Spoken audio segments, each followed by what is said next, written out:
welcome to Aquatics by Nature. It's been a while since my last video, so I guess many of you are probably wondering, did this 29-year-old tank crash into algal oblivion after all? Well, hopefully, as you can see, all is well once again. So I thought today would be an ideal sort of opportunity to do a sort of a little overview of how things are going, and then I thought I'd run through the sort of very simple little tweaks and things that I put into place to get rid of all that horrible algae that you saw in my previous video. I should note that all the little steps that I took involved really nothing very complicated, nothing very involved, or using chemicals or anything like that. It's really just a matter of making use of a few necessary little adjustments and things that I've learnt over the years that you can just sort of use to your favour, as it were, and keep a tank looking nice, as it were. Now, you'll probably remember from my previous video that the tank had a particularly horrible green surface film. I mean, it was really thick. It was only green, but it was almost oil in like its sort of consistency. It was very, very thick indeed. Well, the very first thing that I did, almost straight after making my previous video, in actual fact, was I actually cleaned the pump actually on the tank to give it that little bit more flow. It was just a very quick, simple little job to do. So I simply cleaned the pump out, and literally the very next morning when I got up, the entire surface film had actually gone and it was back to crystal clear. I have to say, even I wasn't expecting it to actually clear quite that quickly. I thought it would take a few days or even a few weeks to actually disappear, but really just increasing that surface agitation and circulation made a massive difference, sort of almost instantly. And if you look at some of the other sort of little transformations within the tank, if you remember the roots of the water lettuce floating on the top there, they were all very sort of green and slimy and clogged up with algae and sort of detritus and what have you. They looked really, really rough. But hopefully now, even from this sort of fairly long shot, you can actually see that the lettuce is not only growing much better, that the roots are that lovely bright white once again. So you can see it's much, much healthier. And if you basically just look over the tank and sort of look right across it, you'll see that there is basically no algae at all in the tank again. It's very much back to how it was originally and how it was before it got neglected through the summer. And if you look at the beautiful crinkled onion on the left-hand side of the tank, you can probably tell, because it's been a few weeks since my last video, that the plant is not only really algal free now, but it's growing much, much more strongly. The leaves are much, much thicker, much more leathery, and just much more lush in general, really. And it certainly seems to be one of those plants that really enjoys having that little bit of extra circulation, a little bit better sort of gas exchange. And I don't know for sure, but I suspect it's actually a plant that probably comes from flowing water. That seems to be true of a lot of crinkled plants, although I don't know exactly the reason for that. I think also, once it's growing strongly like this, it actually cheats a little bit, because I think the older leaves actually start to lay on the surface, and I think it's actually able to take atmospheric CO2 to some degree, and I think that really helps to kick it into growth, which is something I have mentioned in previous videos with other plants, but I don't recall doing it on the crinum, as it were. At the other end of the tank, the Amazon sword, the broadleaf sort of strap leaf plant, exactly the same really as the onion plant. It's now growing much more strongly. Its leaves are completely algal free, it's much greener, it's getting bigger, and it's just generally doing much, much better than it was. And it may well end up getting really quite big like the previous one I had for many, many years, which I don't mind really. I kind of miss the old one, to be honest. One of the things that's actually really quite surprised me is the tiger lotus, the water lily that's sort of on the right hand side of the tank with the floating leaves.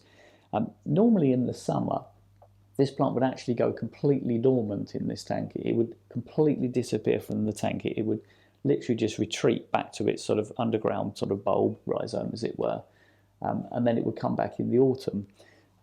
I don't know whether this is because of the sort of little bit of neglect the tank had in the summer and the changes, but it's actually kept its leaves up all the time. It may also be the fact that we've actually had a really quite a cool summer here in the UK. And I think one of the things that may trigger it to go dormant is when the tank goes up into the sort of 80-degree kind of mark, which it really hasn't done this year because we haven't had those kind of temperatures. So it may just be a case that it's ticking along rather than actually doing anything else. But it actually, just looking at the stems of the new leaves it's putting up, it actually seems to be gaining vigor again now rather than losing it. The stems are getting sort of thicker and bigger, as it were. So that's quite a positive thing all round. But it's always a plant I like, so I'm kind of biased anyway.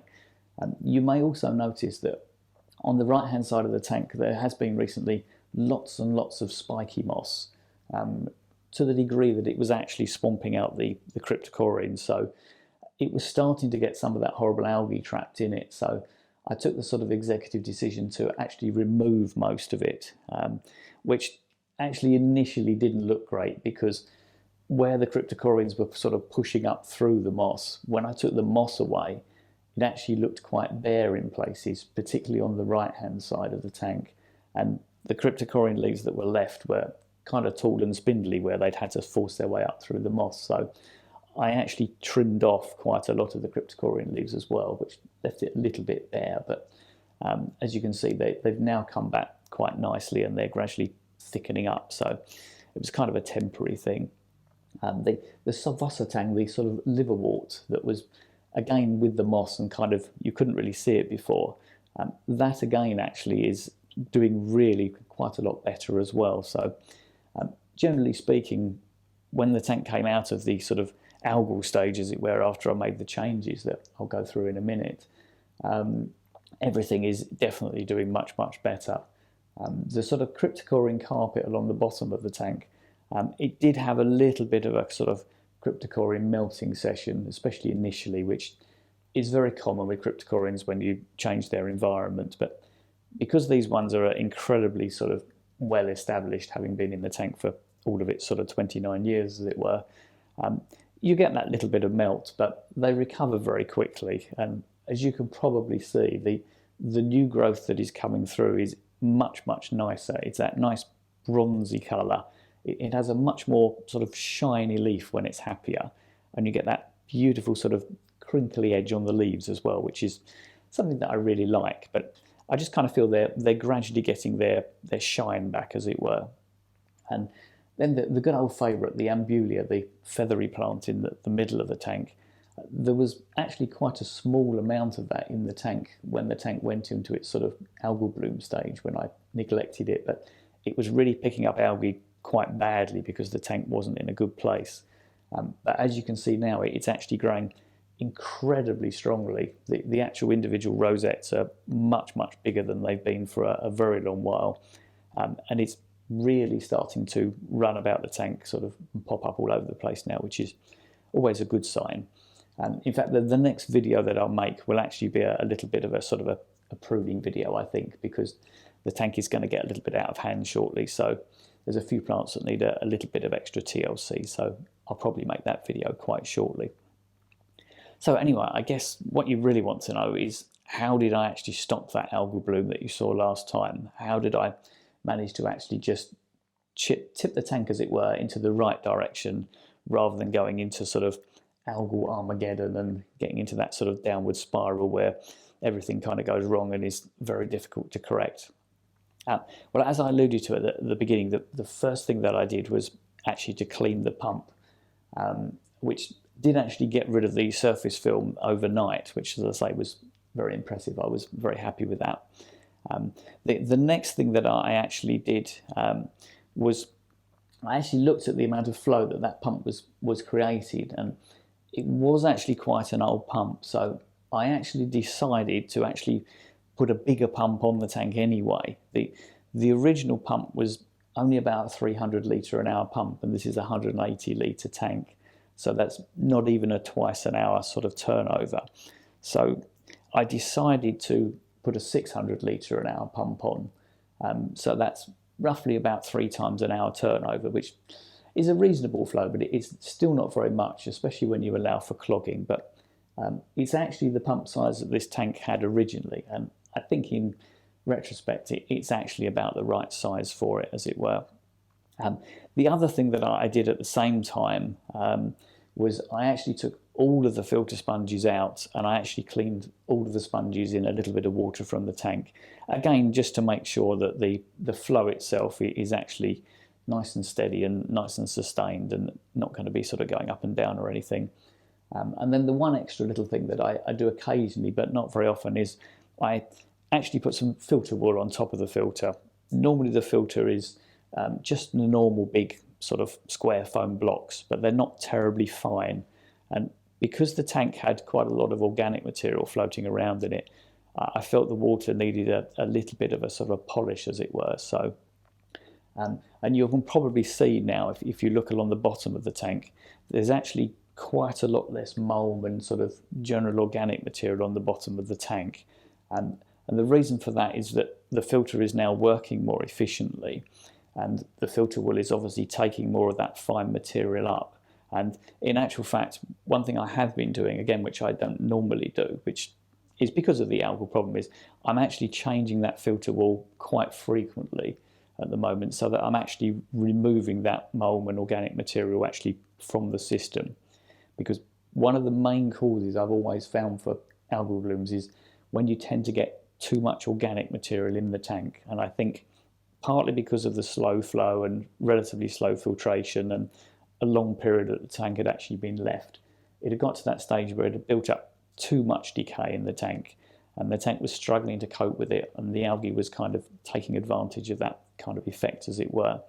And in the same kind of vein, I tried to remove as much decaying material from the tank. So where I had any plants that had any sort of slightly tatty decaying leaves, anything like that, I had a really good go at the tank, and I literally by hand went right through the tank and I removed any bits of plant that were covered in algae, whether that was the floating water lettuce or the ambulia or Amazon sword or crinum leaves, whatever it was, cryptocorean leaves. Had a really good go and removed any growth that was looking a little bit tatty, because one of the things that that kind of growth can do is, as the leaves break down, they release all kinds of compounds into the water, and algae seems to really love those kind of compounds. So the more of that you can remove in those circumstances, the better off you normally are. And it simply means that you get less algae as you get less decaying sort of plant material and what have you within the tank, especially if your tank is going into that sort of spiral. When a tank is sort of firing on all cylinders, you find the tank actually copes with quite a bit of decay quite happily. But if it starts to go in the opposite direction, then one of the little things that I've always learned is giving the tank a helping hand and removing that excess decay is a really good idea. And as far as the mold and what have you on the bottom of the tank, as a lot of you will probably know, I have this sort of policy of never siphoning the bottom of the tank. And even with what's gone on here, I still haven't actually siphoned the bottom. I've literally just allowed the shrimps and the fish to kick that mulm up into the water column, and then that little bit of extra flow and filter wool in the filter has actually then collected that mulm, and I've removed it that way rather than actually disturbing the bottom of the tank and sort of had to fiddle around with it or anything like that. Some of the other things that I've done, which may seem a little bit sort of counterintuitive in some ways, I've actually increased the number of fish that are in the tank here. It's partly because I've been preparing to set up my new tanks in the autumn, so I've actually been conglomerating a few fish. So a few more fish like my pixelate guppies, for example, have been added to this tank. But it's also because I've always found when a tank is sort of struggling a little bit, it's very often because the tank actually doesn't have enough fish in it. Fish are, you can kind of think of them, or I do anyway, as quite an important part of the sort of ecosystem. When you have fish in a tank, you're feeding the fish, and the waste products from the fish produce fertiliser for your plants. But not only that, the actual fish act of actually physically breathing produces CO2, which again helps your plants to grow. All these things just sort of work sort of as a little sort of symbiotic relationship, as it were. And I've always found that a tank that is well stocked with small fish like this, and also lots of shrimps and snails and all that kind of thing, you get a much better equilibrium. When you have a tank that's got very, very few fish in it and lots of plants, you tend to find that everything struggles a little bit. So within reason, it's one of those things that I've always found is quite a useful thing to do. And also, if you look at the fish, you can probably tell that they're actually quite chubby at the moment. And again, that's a deliberate policy. I've actually been deliberately feeding the fish really quite heavily, and actually 3 times a day. And in the same kind of vein, one of the reasons that I did this is when I actually tested the tank before I actually started to make these changes, as usual, I found that it had absolutely no measurable nitrate or phosphate. So the plants were almost certainly limited by that. So again, by adding more fish and subsequently adding that little bit more food, that will be providing a little bit more nitrate and phosphate as all those waste products break down. The tank is still testing out at 0, I should point out, but there's clearly more availability of those nutrients. It's just that the tank is using them still just as fast as they're actually being produced. Another thing that I checked at the same time was actually the TDS level of the tank, the total dissolved solids. Now my tap water has a TDS of around about 400, 450, something like that, because it's quite hard alkaline water. But because I've run this tank now for really quite a few years, just topping up with rainwater, the TDS and the sort of general hardness of the water, as it were, has actually been gradually drifting down. And it had got to a point actually where it hit around about 200. And I found before with other tanks, when the TDS starts to go to lower levels, it can become a little bit more problematic to grow plants. And so I decided that not so much to push the TDS up, but to really just stop it from going any lower. So the simplest way I've always found of doing this is I simply added a little bit of dolomite gravel actually into the filter. Now, I've always preferred using dolomite to things like coral or anything like that, crust oyster shell and what have you, because it's supposed to have a better mix of things like calcium and magnesium for your plants.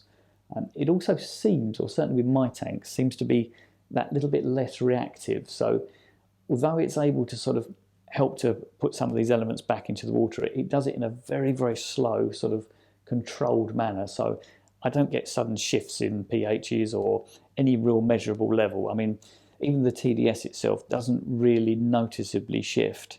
It just sort of helps to hold things where they are. And as I say, all these extra little elements dissolving in the water are quite helpful. And not only as sort of elements and things that your plants can take up and helps to sort of stabilise the pH, not that that's ever a problem with this tank, I have to say. But one of the things that a lot of people don't realise is that actual decomposition in a tank uses quite a lot of these elements. It uses carbonates and things.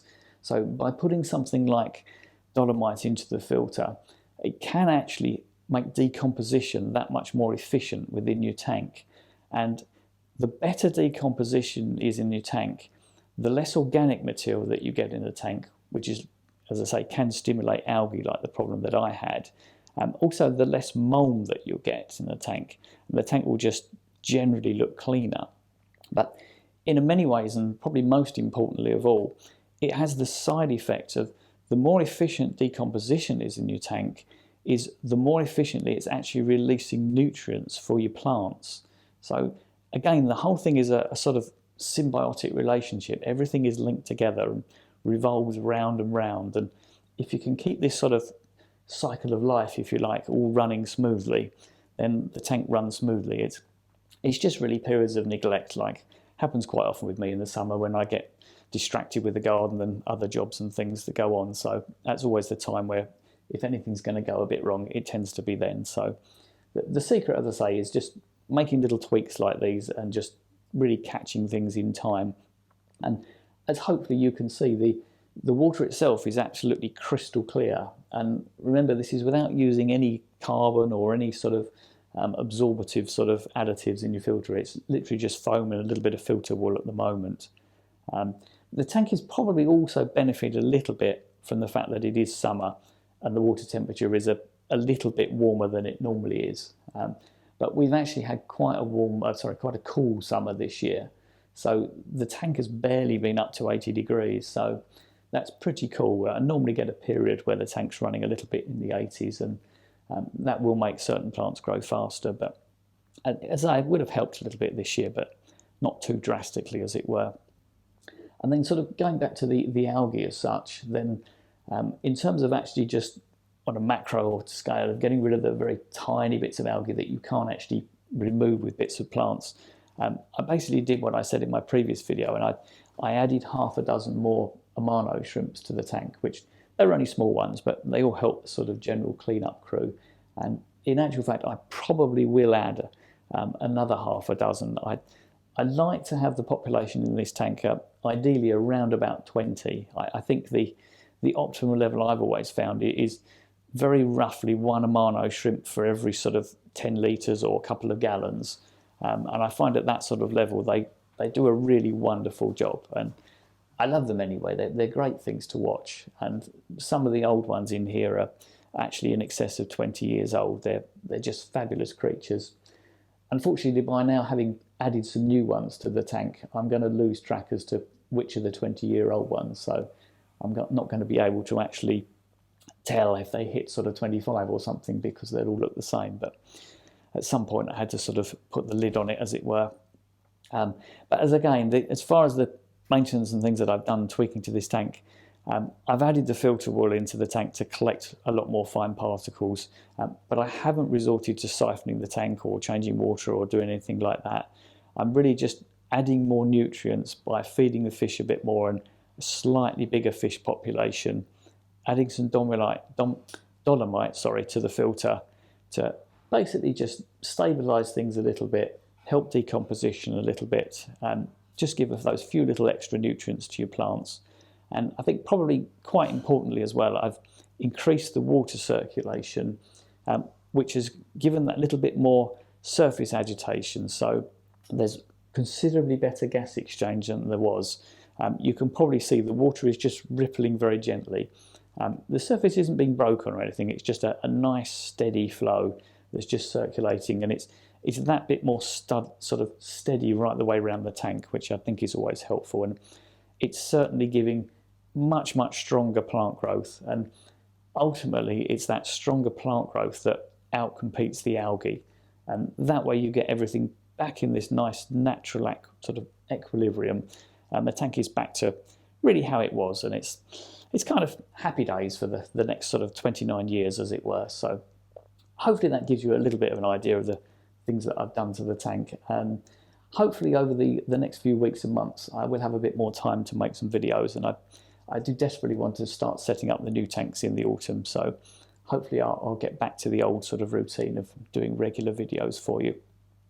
Anyway, if you'd like to know more about how I maintain this tank so naturally without water changes or fertilisers, I'd be eternally grateful if you'd subscribe and give me a like. You can also check out my playlists, but most importantly, enjoy your aquarium. Don't be a slave to it. Thanks for watching.